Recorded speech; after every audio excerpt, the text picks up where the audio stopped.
మంచిగా లైన్లో పోయి టాయిలెట్ పోసి రావాలి మీ అందరూ. మళ్ళీ లైన్లో రావాలి. వెళ్ళండి జాగ్రత్తగా మెట్లు దిగేటప్పుడు. మా పిల్లలు చాలా మంచి పిల్లలు, చక్కగా లైన్లో పోయి లైన్లో వస్తున్నారు. పెట్టండి వచ్చి పిల్లలు, చెప్పులు అందరు లైన్లో పెట్టండి. అందరు జాగ్రత్తగా లైన్లో పెట్టాలి.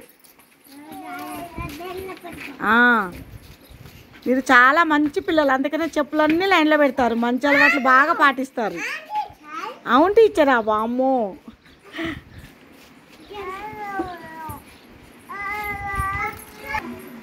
ఇంకా రండి లైన్లో పెట్టారా? Very good. అందరు లైన్లో కూర్చోండి, వెళ్ళి లైన్లో కూర్చోండి. పిల్లలు చక్కగా లైన్లో కూర్చోవాలి. ఇందాక ఎట్లా కూర్చోరో లైన్ అమ్మట అంతే కూర్చోవాలి. మంచి కూర్చో, సీట్ రైట్ కూర్చోండి. సీట్ రైట్ కూర్చోవాలి. Very good. మా పిల్లలు చాలా మంచి పిల్లలు, చక్కగా మంచి అలవాట్లు అన్నీ పాటిస్తారు. అవునా పిల్లలు? Very good.